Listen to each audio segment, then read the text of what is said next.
I'm sure you've already heard on the news, but climate change is bad.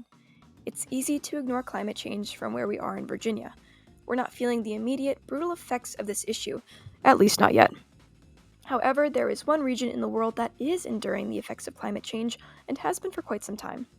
That region is Oceania. The liquid continent of Oceania is comprised of most of the islands in the Pacific Ocean. This includes Australasia, or Australia, Tasmania, New Zealand, Papua New Guinea, and other neighboring islands, Micronesia, Melanesia, and Polynesia. While Australia and New Zealand are also impacted by climate change, we will be focusing on the smaller islands of Oceania because they are feeling the effects much more violently than anywhere else in the world. So, what are these effects I keep going on about? I'm going to break them into three major categories: topography, economics, and politics. Following this information will be an assortment of policy recommendations that consider multiple ideologies. So, without further ado, let's talk about climate change in Oceania. Topography is essentially the natural features of the land, like valleys, mountains, rivers, etc. The most obvious alteration to Oceania's topography that climate change has caused is a significant and continuing increase in sea levels. Alright, so Fiji's beaches will shrink a little bit in the next few years. No big deal, right? Well, no. It's a really big deal, especially for the archipelago of Tuvalu, with 2 of its 9 islands basically underwater. Anyway, living near the ocean is a huge gamble, especially for the small islands of the Pacific. The behavior of the water is what determines weather patterns, and now that the ocean's environment is not consistent due to rising sea levels, weather conditions in Oceania are harsher than ever before. An increase in cyclones and hurricanes has been seen, as well as an increase in their ferocity. Alright, so it's windy and it's raining. No big deal, right? Well, no, it's a really big deal. What are some things this violent weather can cause? Flooding, erosion, and increased salinization of groundwater sources, which makes finding drinkable water and water usable for agriculture very difficult. All of these effects combine to create 2 massive problems: an inability to grow crops and mass migration to islands that really don't have a much better situation. These issues can lead to famine, violent competition for resources, and even death. As these topographical changes have shown, climate change is a domino effect. Who would have thought that the ocean rising a few millimeters every year could be the catalyst for the death or displacement of thousands? Next, let's discuss climate change's impacts on the economics of Oceania. Oceania relies heavily on natural resources. Whether that be through fisheries, forestry, or mining, Oceania has spread its economic interests across multiple exports. While the large-scale exports are mostly handled by Australia and New Zealand, the places that will suffer the most from climate change are the smaller islands of Oceania. Most of these islands participate in subsistence agriculture, meaning everything they grow is enough for individual families on the island. In the event that harsh weather or saltwater intrusion destroys a season's harvests, famine will wash over the impacted area. As previously discussed, this can lead to 3 consequences: general instability, mass migration, or death.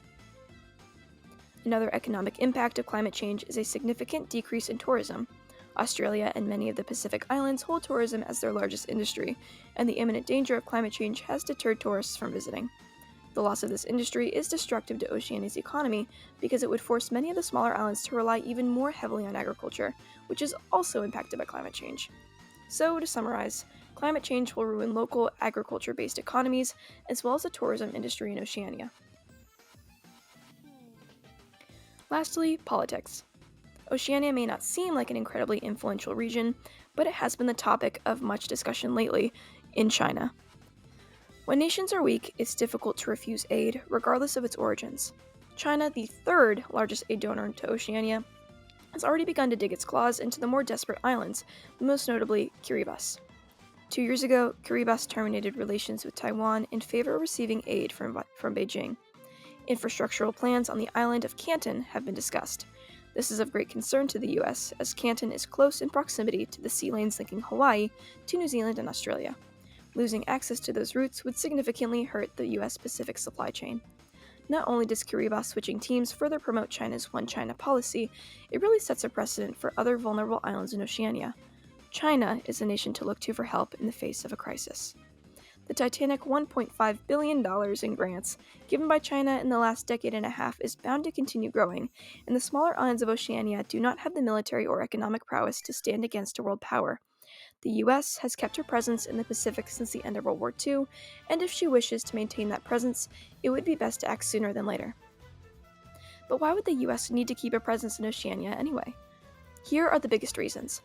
Oceania is like the phone line that links the US to the South and East China Seas. Without this connection, communication with these parts of the world would be much more tedious and costly. Additionally, the Republic of the Marshall Islands houses the Paramount Buchholz Army Airfield, which deals with much of the commercial air travel to and from the US. In summary, climate change has weakened Oceania physically and economically, which sets them up for exploitation by opportunistic nations. This is not good for the US because a loss of presence in Oceania could lead to a hindered supply chain and air travel.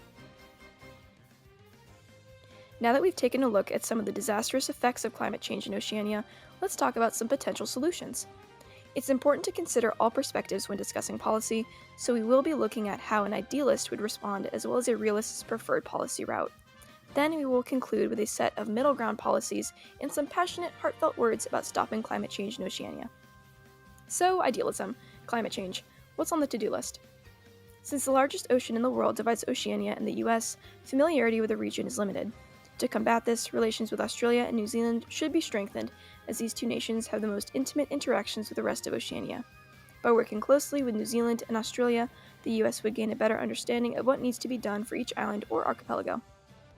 Specific policy recommendations. Involve affected nations in the planning process. Not all islands have the same struggles, so it's important to tackle the specific issues each country faces because a one-size-fits-all strategy would really just circle around the problem. Don't limit this process to providing temporary fixes to climate change. Rather than writing a check or sending military personnel to de-escalate conflict, implementing effective programs the Pacific Islands will be able to utilize independently is the best way to give these islands a safe future.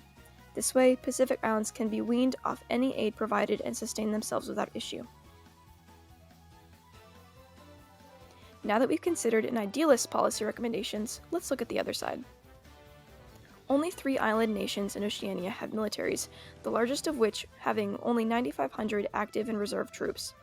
Without a deterrent, the only barrier China has to claiming these islands is time. With unstable economies, famine, and most of the natural disasters on the list, the Pacific Islands have a very slim chance of remaining independent if nothing is done to stop China. Specific policy recommendations. Reinforce the US military and local militaries in associated islands, whether this be in Fiji, Tonga, or Papua New Guinea, who have small militaries, or the freely associated states like the Republic of the Marshall Islands, the Republic of Palau, and the Federated States of Micronesia. The US needs to bulk up her power in Oceania. Strengthen neighbors like Australia and New Zealand. This way, these neighbors can aid in the protection of vulnerable Pacific islands from China. Lastly, deter China from participating and islands from accepting Chinese aid. The US should heavily focus on providing infrastructural aid and other programs to fight 2 issues: climate change and the incentives that urge Pacific islands to accept aid from China. Both sets of policy recommendations have their merits, and I have compiled what I believe to be the happy medium between the two. Recommendations for following this principle are as follows: strengthen ties and work closely with Australia and New Zealand, collaborate with impacted islands, financially support rebuilding and preventative projects. Rather than attempt to outbid China, the US should use money and other physical resources, like people, machinery, and project planning, to help rebuild and reinforce the Pacific Islands. In some cases, China has not delivered on its infrastructural aid promises. If the US immediately follows through on plans to help Oceania with its climate-caused problems, this would deter Oceania from seeking assistance from China. Reach out to Kiribati and the Solomon Islands. The distribution of humanitarian aid should not be politicized. Even if these 2 countries have aligned with China, it is in the US's best interest to keep relations smooth. Strengthen the military in the Republic of the Marshall Islands. The airfield in the Republic of the Marshall Islands is one of the most important bases the US holds in the Pacific Ocean. An outright invasion of the airfield is unlikely, but it may be best to have a small force on standby in the event of military activity elsewhere in the Pacific. These initiatives are not cheap. This could cost the US hundreds of millions of dollars, if not billions. However, not only do we have our own interests to protect, we have the lives of countless people to look out for. Climate change has proven a worthy adversary, but the US has the ability to rise to the challenge and restore health and security to Oceania. Even if you're still not convinced, we should intervene in Oceania's struggles. I hope you at least leave this video with a deeper understanding of what climate change means for the Earth. Thank you for humoring my McDonald's Sprite-fueled presentation on this topic, and enjoy the holiday break.